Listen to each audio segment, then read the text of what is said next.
こんにちは。今回は Z33 のよくある故障と注意点について話していきたいと思います。すでに Z33 に乗られていて詳しい方は知っている内容かもしれませんが、これから Z を買おうとしている方や買って間もない人に参考になるように作っていきたいと思います。まずは僕が実際に経験したトラブルから紹介していきます。 Z33 の弱点としてよく挙げられるのがリアのデフ周りなんですが、僕が Z33 を購入した時も購入当初からデフマウントのブッシュが破れていました。これは Z33、Z34 によく見られるトラブルで、デフマウントブッシュに亀裂が入ってグリスが流れ出してしまうという、そういうトラブルがよく見受けられます。ただ純正部品としてはブッシュ単体の供給がないので、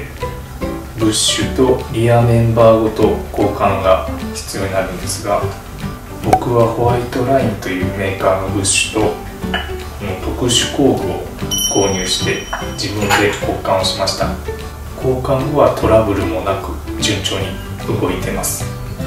ただしデフの重量が40キロぐらいあって非常に重いんですが、固定する箇所が3点支持になっています。デフを固定するボルトへの負荷が大きいのか、デフのボルトが折れてデフが脱落してしまうという、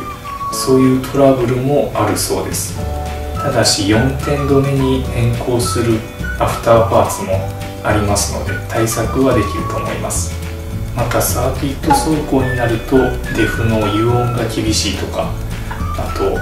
LSD が欲しくなるとか、そういう問題もありますが、そこは今回お伝えしていきます。次に Z33 の中期型以降のモデルでは、このスイッチパネル、ドアハンドルのパネル、あとメーターフードあたり3連メーターの上もなんですが、非常に柔らかい塗装でできています。そのためこの辺りが買った時は傷だらけでした。前オーナーがかなり手荒な扱いをしたのかなと思ったんですが、そういうわけではなくて、ただ単にこの塗装が非常に傷つきやすいものでした。今はもう塗装していますが、ここは本当に塗装が脆いです。焼きプリンの上の部分ぐらい傷がつきやすいと思ってください。あと僕の Z はバージョン ST でBOSEサウンドのオーディオデッキがついていたんですが、ものすごく音飛びするようになりました。あまりにも音飛びするので、もう最後の方は音楽はかけずに走ってました。今はオーディオデッキ交換してあるんですが、BOSEサウンド社は別途変換するカプラーが必要になるので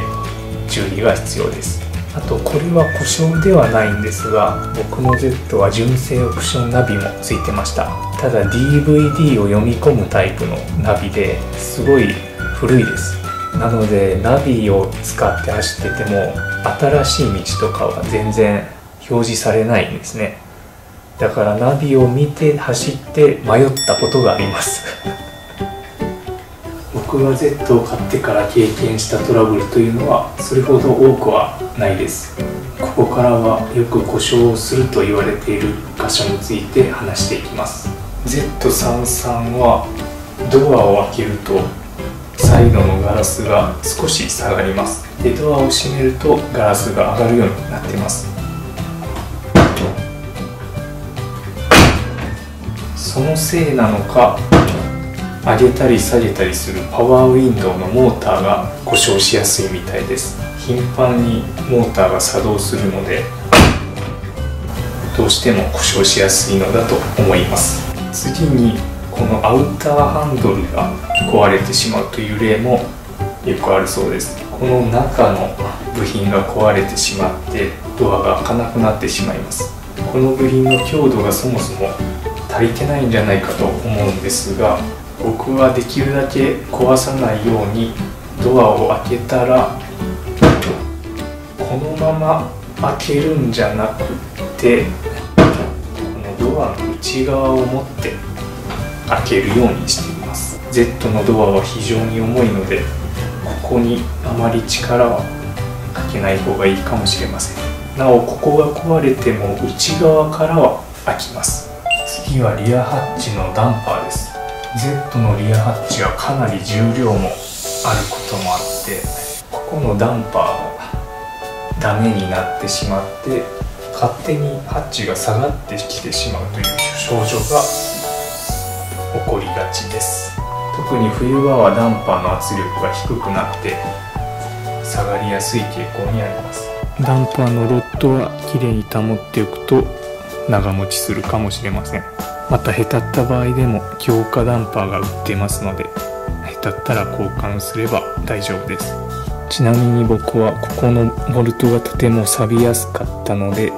ステンレスのボルトに交換しています。次はエンジンルーム見てみます。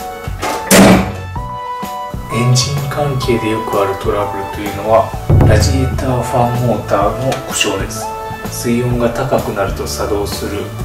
風機みたいなやつが動かなくてオーバーヒートしてしまうという症状がよくあります。エンジンに関しては致命的な欠陥というのはないとは思うんですが、可変バルブタイミングなど複雑な機構を搭載しているのでセンサーの数が多いです。